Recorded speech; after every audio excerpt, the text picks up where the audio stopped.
ఏపీలో పలు చోట్ల ఇసుక కోసం బారులు తీరారు. కొన్ని చోట్ల ఆన్లైన్ ప్రక్రియ పనిచేయడం లేదు. ఎన్టీఆర్ జిల్లా కీసర దగ్గర వాహనాలు బారులు తీరాయి. స్టాక్ పాయింట్ దగ్గర కిలోమీటర్ల మేర క్యూ లైన్లు ఉన్నాయి. ఆన్లైన్ చెల్లింపుల ద్వారా మాత్రమే ఇసుక అమ్మకం చేస్తోంది ఏపీ ప్రభుత్వం. అయితే ఆన్లైన్ పని చేయకపోవడంతో ఇసుక రవాణా నిలిచిపోయింది. ఒకే క్యూఆర్ కోడ్ ఉండడం వల్ల సమస్య వచ్చిందని అధికారులు చెప్తున్నారు. కీసర స్టాక్ పాయింట్ను కలెక్టర్ సృజన పరిశీలించారు. చివరకు అకౌంట్ ఏర్పాటు చేశారు అధికారులు. రేపటి నుంచి 3 స్వైపింగ్ మిషన్లు ఏర్పాటు చేస్తామంటున్నారు. నగదు చెల్లింపులు చేయాలంటూ ఆదేశించారు. గుంటూరు జిల్లా లింగాయపాలెం ఇసుక రీచ్లోనూ ఇదే పరిస్థితి. ఒక ఆధార్పై ఒక్క రోజులో 20 టన్నులకు మాత్రమే పరిమితి విధించింది ప్రభుత్వం. ట్రాఫిక్ కారణంగా తీవ్ర ఇబ్బందులు పడుతున్నారు ట్రాక్టర్ డ్రైవర్లు, ఓనర్లు. మొత్తం మీద ఇసుక కోసం ఏపీలో జనాలు బారులు తీరుతున్నారు. ఆ దృశ్యాలు ఒక్కసారి చూడొచ్చు. ఏపీలో కొత్త ఇసుక విధానం అమల్లోకి రావడంతో ఆన్లైన్ ద్వారా మాత్రమే ఇసుకను అమ్మే ప్రక్రియ చేపట్టింది ప్రభుత్వం. దీంతో క్యూఆర్ కోడ్ స్కాన్ ద్వారా ఇసుక చెల్లింపులకు సాధ్యమయ్యేలా ఏర్పాటు చేశారు. అయితే ఒక్కసారిగా క్యూఆర్ కోడ్ పనిచేయకపోవడంతో బారులు తీరారు. ఆ విజువల్స్ చూస్తే మీకు అర్థమవుతుంది. భారీ ఇసుకను తరలించే భారీ టిప్పర్లు, వాహనాలు జాతీయ రహదారిపై ఏ రకంగా బారులు తీరాయో అర్థం చేసుకోవచ్చు. 1 కాదు 2 కాదు, పదుల సంఖ్యలో భారీగా ఇసుక లారీలు, టిప్పర్లు, ట్రాక్టర్లు బారులు తీరిన దృశ్యాలు ఏపీ వ్యాప్తంగా దర్శనమిస్తున్నాయి. ముఖ్యంగా ఇసుక స్టాక్ పాయింట్ల వద్ద అన్ని చోట్ల ఇదే పరిస్థితి. ఆన్లైన్ ద్వారా మాత్రమే ఇసుకను అమ్మేందుకు ప్రభుత్వం నిర్ణయించడంతో ఆన్లైన్ కొన్ని చోట్ల పనిచేయకపోవడంతో ప్రస్తుతం ఈ పరిస్థితి దాపురించింది.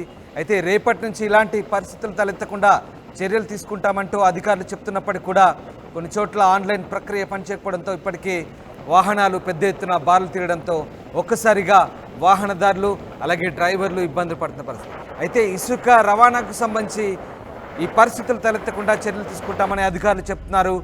అధికారులు ఏం మాట్లాడుతున్నారు ఒకసారి చూద్దాం. ఎన్టీఆర్ జిల్లాలోని స్టాక్ పాయింట్లలో ఒకటైన కీసర స్టాక్ పాయింట్కి వచ్చి చూడడం జరిగిందండి. ఏ విధంగా టోకన్స్ ఇస్తున్నారు, ఏ విధంగా లోడింగ్ చేస్తున్నారు, ఛార్జెస్ ఎట్లా క్యూఆర్ కోడ్ ద్వారా కలెక్ట్ చేసుకుంటున్నారు, ఏం చిన్న చిన్న మార్పులు చేస్తే ఇంకొంచెం త్వరితగతిన సిస్టమ్ జరుగుతుంది అనే విషయాలు ఇక్కడికి వచ్చి రివ్యూ చేయడం జరిగిందండి.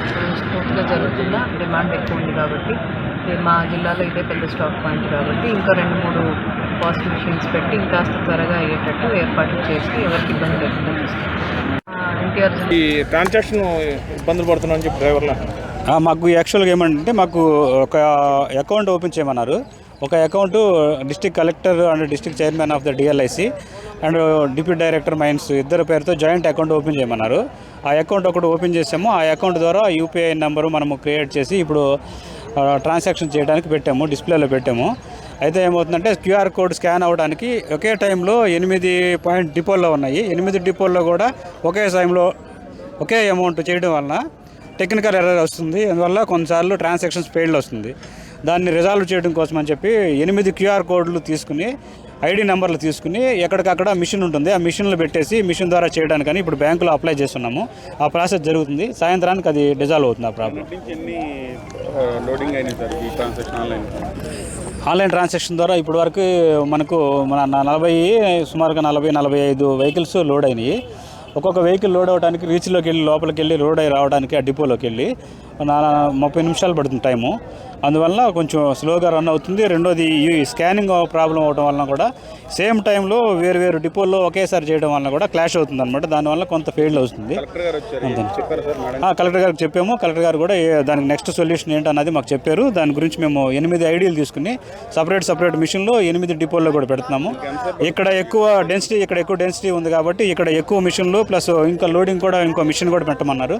లోడింగ్ కూడా మిషన్ పెట్టి వీలైనంత ఫాస్ట్గా మేము లిఫ్ట్ చేయడానికి ప్రయత్నం చేస్తాం.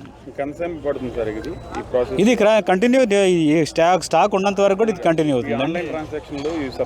సాయంత్రానికి డిజాల్వ్ అవుతుంది. రేపు నుంచి ఆ మిషన్స్ పెట్టిందామంటే ఐడీలు వస్తాయి. అది వచ్చినాయి అంటే కనుక ఇంకా ఈజీగా అవుతుంది మనకు ప్రాసెస్. ప్రస్తుతానికైతే ట్రాన్సాక్షన్లు కొద్దిగా లేట్ అవుతుంది. దానికి ఇంకో ఆప్షన్ కూడా ఇచ్చాము. బ్యాంక్ అకౌంట్ నెంబర్ కూడా డిస్ప్లేలో పెట్టాము. బ్యాంక్ అకౌంట్ ద్వారా కూడా డైరెక్ట్గా అకౌంట్కి వేయమన్నాము. ఇంకోటి కూడా చేసాము. నెట్ బ్యాంకింగ్ ఉన్న వాళ్ళు ఎవరైనా నెట్ బ్యాంకింగ్ ద్వారా చేసుకునే అవకాశం ఉంటే నెట్ బ్యాంకింగ్ ద్వారా కూడా చేస్తున్నారు. కాబట్టి ఈ 3 పద్ధతులతో పాటుగానే ఇప్పుడు కొత్త ఐడి నెంబర్లు కనుక వచ్చినాయి అంటే 8 మిషన్లు పెట్టేస్తాము. మిషన్ ద్వారా ఇంకా కార్డును కూడా స్క్రాచ్ చేసే అవకాశం ఉంది. అలా చేస్తే ఇంకా ఈజీ అవుతుందని చెప్పేసి ఆ ప్రయత్నం చేస్తున్నాము. తప్పకుండా సాయంత్రానికి అది డిజాల్వ్ అవుతుంది.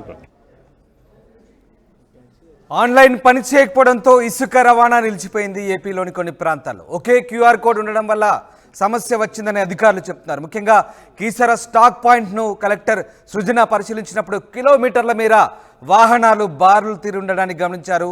చివరకు అకౌంట్ ఏర్పాటు చేశారు అధికారులు. రేపటి నుంచి 3 స్వైపింగ్ మిషన్లు ఏర్పాటు చేసి నగదు చెల్లింపులు చేయాలంటూ ఆదేశించారు. గుంటూరు జిల్లా లింగాయపాలెం ఇసుక రీచ్లోని ఇదే పరిస్థితి. ఒక ఆధార్పై ఒక్క రోజులో 20 టన్నులకు మాత్రమే పరిమితి ఉండడంతో ఒక్కసారిగా వాహనదారులు బారులు తీరారు. ఇసుకను తీసుకెళ్లేందుకు వచ్చిన వాహనదారులకు ఆన్లైన్ పని చేయకపోవడంతో పెద్ద ఎత్తున ఎక్కడికక్కడ వాహనాలు నిలిచిపోయిన పరిస్థితి. కిలోమీటర్ల మేర వాహనాలు నిలిచిపోవడంతో ట్రాఫిక్ కూడా తీవ్ర అంతరాయం కలిగింది. దీంతో ట్రాక్టర్ డ్రైవర్లు, ఓనర్లు ఇబ్బందులు పడుతున్న పరిస్థితి ఏపీ వ్యాప్తంగా పలు ఇసుక డిపోలో నెలకొంది. రాజేష్ జైన్ అవుతున్నారు. రాజేష్, ఇసుక డిపోలో పరిస్థితి ఎలా ఉంది? ముఖ్యంగా కొన్ని ప్రాంతాల్లో ఆన్లైన్ పని చేయకపోవడంతో ఇసుక రవాణా నిలిచిపోయింది. చెల్లింపులకు కూడా ఇబ్బందులు కావడంతో ఎక్కడికక్కడ వాహనాలన్నీ కిలోమీటర్ల మేర నిలిచిపోయిన పరిస్థితి. ముఖ్యంగా సర్వర్ సమస్య అని చెప్పుకోవచ్చా, లేదంటే ఆన్లైన్లో సమన్వయం కొరబడి అధికారులు పూర్తి స్థాయిలో టెక్నికల్గా దీన్ని రూపొందించకపోవడంతో ఇట్లాంటి సమస్యలు తలెత్తాయి? అధికారులు ఏమంటున్నారు?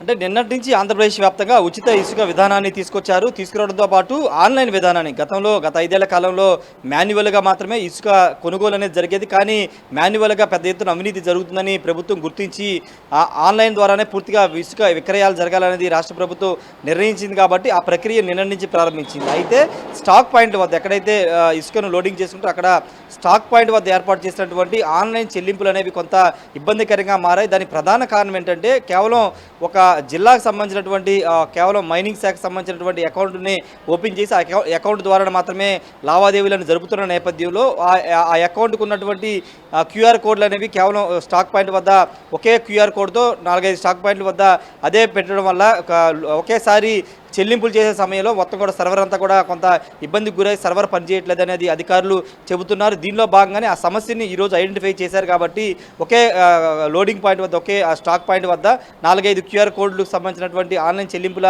విధానాన్ని తీసుకొచ్చి ఈ సమస్యను అయితే సార్ట్అవుట్ చేస్తారని కూడా అధికారులు చెప్తున్నారు. వాస్తవంగా నిన్న మధ్యాహ్నం నుంచి కూడా పూర్తి స్థాయిలో ఈ ఇసుక విధానాన్ని ప్రారంభించిన నేపథ్యంలో ఇసుక కోసం చాలామంది బారులు తీరిన పరిస్థితి మనం చూసాము. కీసర వద్ద దాదాపు 2 నుంచి 3 కిలోమీటర్ల మేర ట్రిప్పర్ లారీలన్నీ కూడా హైవే మీదే రోడ్డు పక్కనే ఆపేసి ఉన్నాయి. వాళ్ళంతా కూడా ఇసుక లోడింగ్ కోసం ఎదురు చూస్తున్న పరిస్థితి. మరోవైపు గుంటూరు జిల్లా లింగాపాలెం, ఉద్దండరాయనిపాలెం, అదేవిధంగా అమరావతి ఆ ప్రాంతాల్లో కూడా భారీగా వాహనాలు కూడా ట్రాక్టర్లు అవన్నీ కూడా ఇసుక కోసం ఎదురు చూస్తున్న పరిస్థితి. ఒకవైపు ఆన్లైన్ కొంత ఇబ్బందికరంగా మారడంతో పాటు కొంత లోడింగ్ కూడా ఎక్కువ సమయం పడడంతో కొంత అక్కడ ఇబ్బందికర పరిస్థితి ఏర్పడింది. అయితే ఇష్యూస్ అన్నీ కూడా త్వరగానే సార్ట్అవుట్ చేస్తామని అధికారులు అయితే చెప్తున్నారు. ఎక్కడికక్కడ అధికారులు కూడా ఆ క్షేత్రస్థాయిలో పర్యటించి ఆ సమస్యలన్నిటి కూడా పరిశీలిస్తూ ఉన్నారు. ఉచిత ఇసుక విధానం వచ్చిన నేపథ్యంలో ఎక్కువ మంది ఇసుకను తీసుకోవడానికి రావడంతో కూడా ఈ సమస్య కొంత ఏర్పడిందని చెప్పుకోవాలి. అయితే అధికారులు అయితే ఈ సమస్య మీద దృష్టి పెట్టారు. క్యూఆర్ కోడ్లు 4-5 చోట్ల ఏర్పాటు చేసి వేర్వేరు అకౌంట్ నెంబర్లు ఓపెన్ చేసి దీన్ని ఇష్యూస్ని సార్ట్అవుట్ చేస్తామని కలెక్టర్ కూడా చెబుతున్న నేపథ్యం అయితే కనబడుతుంది. ఉచిత ఇసుక అనేది ఖచ్చితంగా ఇప్పుడు పేద ప్రజలతో పాటు ఎవరైతే ఇల్లు నిర్మాణం చేసుకోవాలనుకున్నారో వాళ్ళకు ఇప్పుడు వరంగా మారింది. కాబట్టి చాలామంది నిన్న మధ్యాహ్నం నుంచి కూడా ఇసుక కొనుగోలు కోసం ఆసక్తి చూపడంతోనే కొంత రద్దీ ఏర్పడిన పరిస్థితి అయితే కనబడుతుంది. కొత్తగా మొత్తం కూడా కొత్త అకౌంట్లు, కొత్త సర్వర్లు కాబట్టి కొంత ప్రాబ్లం అనేది వచ్చిందని కూడా అధికారులు అయితే చెప్పారు. రాజేష్, అధికారులు పూర్తి స్థాయి పరిష్కారాన్ని ఎప్పుడు దీనికి చూపుతామంటున్నారు? ముఖ్యంగా సాంకేతిక సమస్యల వల్ల ఎక్కడికక్కడ నిలిచిపోయిన పరిస్థితి. రాష్ట్ర వ్యాప్తంగా కూడా ఇదే పరిస్థితులు తలెత్తే కాస్త ఇబ్బందులు చోటు చేసుకునే అవకాశం ఉంది. మరి దీనికి శాశ్వత పరిష్కారాన్ని అధికారులు ఏం సూచిస్తున్నారు? అంటే రాష్ట్ర వ్యాప్తంగా జిల్లాల వారీగా ఏ జిల్లాకు ఆ జిల్లా విడివిడిగా అకౌంట్ నెంబర్లు ఉంటాయి. అకౌంట్లు ఓపెన్ మైనింగ్ శాఖకు సంబంధించిన అకౌంట్ ద్వారానే ఆ ట్రాన్సాక్షన్ జరుగుతాయి. కాబట్టి జిల్లాల్లోనే కొన్ని జిల్లాలో మాత్రం ఇష్యూస్ అనేవి ఉన్నాయి. దానికి ప్రధాన కారణం ఏంటంటే స్టాక్ పాయింట్ వద్ద ఇంతకుముందు మాట్లాడుకున్నట్టే స్టాక్ పాయింట్ వద్ద కేవలం ఒక క్యూఆర్ కోడ్ లేదా 2 క్యూఆర్ కోడ్లు పెట్టడం వల్ల అవి స్కాన్ చేయడం ద్వారా అవన్నీ కూడా సర్వర్లు డౌన్ అవుతున్నాయి. ఒకేసారి ట్రాన్సాక్షన్ చేయడం వల్ల కొంత ఇబ్బందికర పరిస్థితి ఏర్పడింది. కాబట్టి ఇప్పుడు మల్టిపుల్ అంటే ఎక్కువ క్యూఆర్ కోడ్లు ఏర్పాటు చేయడంతో పాటు 2-3 అకౌంట్లు మైనింగ్ శాఖకు సంబంధించి 2-3 అకౌంట్లు ఓపెన్ చేసి వాటి ద్వారా ట్రాన్సాక్షన్ చేస్తే ఆ సమస్య అనేది ఉండదని అధికారులు గుర్తించారు. కాబట్టి ఆ పనిలో ఆల్రెడీ అధికారులు నిమగ్నమయ్యారు. చెప్పారు. మధ్యాహ్నం 3 తర్వాత దీనిపైన కొంత ప్రాబ్లం అనేది సాల్వ్ అవుతుందని కూడా అధికారులు చెప్తున్నారు. సాధ్యమైనంత వరకు సాయంత్రంలోపు ఇవన్నిటి కూడా సార్ట్అవుట్ చేసి మొత్తం ఎన్ని లారీలు అయితే వచ్చాయో వాటన్నింటిని కూడా లోడింగ్ చేసి తిరిగి పంపుతామని చెప్తున్నారు. మరోవైపు లారీ డ్రైవర్లు అక్కడ కొంత ఇబ్బంది ఎదుర్కొన్నారు. ఎందుకంటే దాదాపు గంటల తరబడి ఎదురు చూస్తున్న నేపథ్యంలో వాళ్ళైతే కొంత అక్కడ ఇబ్బందులు ఎదుర్కొంటున్నారు. అయితే ఈ రోజు నిన్న ఈ రోజే కాబట్టి మొదట్లో కొంత ఇష్యూస్ అనేవి వస్తాయి. ఎందుకంటే కొత్తగా ప్రారంభించిన ఆన్లైన్ విధానంతో పాటు కొంత ఇబ్బందికర పరిస్థితులు ఉంటాయి కాబట్టి కొంత అర్థం చేసుకోవాలని అధికారులు కూడా చెప్తున్నారు. ఈరోజు సాయంత్రానికి పూర్తి స్థాయిలో అకౌంట్ ఇష్యూస్తో పాటు QR కోడ్ ఇష్యూస్ అన్ని కూడా సార్ట్అవుట్ చేస్తామని అధికారులు చెప్తున్నారు. రేపటి నుంచి ఎక్కడ ఎలాంటి ఇబ్బంది లేకోకుండా ఉచిత ఇసుక విధానం అనేది అమల్లోకి వస్తుందని కూడా అధికారులు చెప్తున్నారు. Ramdas. Yes right, thanks for the update Rajesh. ఏపీలో కొత్త ఇసుక విధానాన్ని ప్రవేశపెట్టడంతో పెద్ద ఎత్తున ఇసుక కోసం బారులు తీరారు. అయితే ఇప్పటికే కొన్ని చెక్ పాయింట్ల దగ్గర ఆన్లైన్ల ప్రక్రియ, ముఖ్యంగా కీసర చెక్ పోస్ట్ దగ్గర పెద్ద ఎత్తున బారు తీరారు. స్టాక్ పాయింట్ దగ్గర కిలోమీటర్ల వరకు క్యూ లైన్ ఉంది. ఆన్లైన్లో చెల్లింపుల ద్వారా మాత్రమే ఇసుక అమ్మకం చేపట్టడంతో ఆన్లైన్ పనిచేయడంతో ఇసుక రవాణా నిలిచిపోయింది. ఒకసారి ఆ దృశ్యాలు చూడొచ్చు. స్టాక్ పాయింట్ల దగ్గర అకౌంట్ నంబర్తో సహా అలాగే యాప్లు, పేమెంట్ యాప్లకు సంబంధించినటువంటి స్కాన్ QR కోడ్ కూడా అక్కడ దర్శనమిస్తున్నాయి. అలాగే ఇసుక బ్యానర్లు, ఉచిత ఇసుక ప్రభుత్వానికి సంబంధించినటువంటి బ్యానర్లు కూడా దర్శనమిస్తున్నాయి. 290 రూపాయలకు టన్ను ఇసుక ధరగా నిర్ధారించారు. జిల్లా కలెక్టర్ చైర్మన్గా జిల్లా స్థాయి ఇసుక కమిటీ ఈ నేతృత్వం వహిస్తుంది. ఈ నేపథ్యంలో అక్కడ ఆన్లైన్ చెల్లింపులకు సమస్యలు తలెత్తడంతో పెద్ద ఎత్తున వాహనాలు నిలిచిపోయిన దృశ్యాలు మనం చూస్తున్నాం. 1 కాదు 2 కాదు, దాదాపు కిలోమీటర్ల మేర భారీ వాహనాలు అక్కడ హైవేపై మనకు దర్శనమిస్తున్నాయి. దాదాపు కృష్ణా, గుంటూరు జిల్లాలో ఇదే పరిస్థితి తలెత్తింది. ఈ నేపథ్యంలో ప్రస్తుతానికి రేపటి నుంచి 3 స్వైపింగ్ మిషన్లు ఏర్పాటు చేసి నగదు చెల్లింపులు చేయాలంటూ ఆదేశించిన నేపథ్యంలో ఓవరాల్గా ఈ సమస్యను అధిగమిస్తామంటూ అధికారులు చెప్తున్నారు. దీంతో ట్రాఫిక్ కారణంగా డ్రైవర్లు, ఓనర్లు అయితే ఇబ్బంది పడుతున్న పరిస్థితి రేపటి నుంచి అధిగమించే అవకాశాలు కనిపిస్తున్నాయి. అయితే రేపటి నుంచి ఈ సమస్యకు శాశ్వత పరిష్కారానికి కనుగొంటాం. ఖచ్చితంగా చెల్లింపుల విషయంలో ఎట్లాంటి జాప్యం తలెత్తకుండా ఇసుకను త్వరితగతిన రవాణా చేసేందుకు సహకరిస్తామంటూ చర్యలు తీసుకుంటామంటూ అధికారులు చెప్తున్నారు. అధికారులు ఏం చెప్పారో మరొకసారి చూద్దాం. ఈ ట్రాన్సాక్షన్ ఇబ్బందులు పడుతున్నామని చెప్పి డ్రైవర్లు మాకు యాక్చువల్గా ఏమంటే మాకు ఒక అకౌంట్ ఓపెన్ చేయమన్నారు. ఒక account district collector and district chairman of the DLIC and deputy director mines ఇద్దరు పేరుతో జాయింట్ అకౌంట్ ఓపెన్ చేయమన్నారు. ఆ అకౌంట్ ఒకటి ఓపెన్ చేసాము. ఆ అకౌంట్ ద్వారా UPI నెంబరు మనము క్రియేట్ చేసి ఇప్పుడు ట్రాన్సాక్షన్ చేయడానికి పెట్టాము, డిస్ప్లేలో పెట్టాము.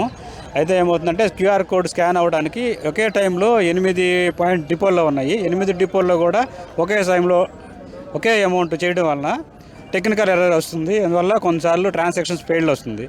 దాన్ని రిజాల్వ్ చేయడం కోసం అని చెప్పి 8 QR కోడ్లు తీసుకుని, ID నెంబర్లు తీసుకుని ఎక్కడికక్కడ మిషన్ ఉంటుంది, ఆ మిషన్లు పెట్టేసి మిషన్ ద్వారా చేయడానికని ఇప్పుడు బ్యాంకులో అప్లై చేస్తున్నాము.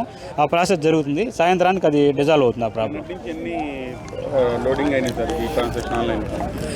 ఆన్లైన్ ట్రాన్సాక్షన్ ద్వారా ఇప్పటి వరకు మనకు సుమారుగా 40-45 వెహికల్స్ లోడ్ అయినాయి. ఒక్కొక్క వెహికల్ లోడ్ అవ్వడానికి రీచ్లోకి వెళ్ళి లోపలికి వెళ్ళి లోడ్ అయి రావడానికి ఆ డిపోలోకి వెళ్ళి 30 నిమిషాలు పడుతుంది టైము. అందువల్ల కొంచెం స్లోగా రన్ అవుతుంది. రెండోది ఈ స్కానింగ్ ప్రాబ్లం అవడం వలన కూడా సేమ్ టైంలో వేరు డిపోల్లో ఒకేసారి చేయడం వలన కూడా క్లాష్ అవుతుంది అనమాట. దానివల్ల కొంత ఫెయిల్ అవుతుంది. కలెక్టర్ గారికి చెప్పాము. కలెక్టర్ గారు కూడా దానికి నెక్స్ట్ సొల్యూషన్ ఏంటన్నది మాకు చెప్పారు. దాని గురించి మేము 8 ఐడీలు తీసుకుని సపరేట్ మిషన్లో 8 డిపోల్లో కూడా పెడుతున్నాము. ఇక్కడ ఎక్కువ డెన్సిటీ ఉంది కాబట్టి ఇక్కడ ఎక్కువ మిషన్లు ప్లస్ ఇంకా లోడింగ్ కూడా ఇంకో మిషన్ కూడా పెట్టమన్నారు. లోడింగ్ కూడా మిషన్ పెట్టి వీలైనంత ఫాస్ట్గా మేము లిఫ్ట్ చేయడానికి ప్రయత్నం చేస్తాం. ఇది ఇక్కడ కంటిన్యూ స్టాక్ ఉన్నంత వరకు కూడా ఇది కంటిన్యూ అవుతుంది. సాయంత్రానికి డిజాల్వ్ అవుతుంది. రేపు నుంచి ఆ మిషన్స్ పెట్టిందామంటే ఐడీలు వస్తాయి. అది వచ్చినాయి అంటే కనుక ఇంకా ఈజీగా అవుతుంది మనకు ప్రాసెస్. ప్రస్తుతానికైతే ట్రాన్సాక్షన్లు కొద్దిగా లేట్ అవుతుంది. దానికి ఇంకో ఆప్షన్ కూడా ఇచ్చాము. బ్యాంక్ అకౌంట్ నెంబర్ కూడా డిస్ప్లేలో పెట్టాము. బ్యాంక్ అకౌంట్ ద్వారా కూడా డైరెక్ట్గా అకౌంట్కి వేయమన్నాము. ఇంకోటి కూడా చేసాము. నెట్ బ్యాంకింగ్ ఉన్న వాళ్ళు ఎవరైనా నెట్ బ్యాంకింగ్ ద్వారా చేసుకునే అవకాశం ఉంటే నెట్ బ్యాంకింగ్ ద్వారా కూడా చేస్తున్నారు. కాబట్టి ఈ 3 పద్ధతులతో పాటుగానే ఇప్పుడు కొత్త ID నెంబర్లు కనుక వచ్చినాయి అంటే 8 మిషన్లు పెట్టేస్తాము. మిషన్ ద్వారా ఇంకా కార్డును కూడా స్క్రాచ్ చేసే అవకాశం ఉంది. అలా చేస్తే ఇంకా ఈజీ అవుతుందని చెప్పేసి ఆ ప్రయత్నం చేస్తున్నాము. తప్పకుండా సాయంత్రానికి అది డిజాల్వ్ అవుతుంది.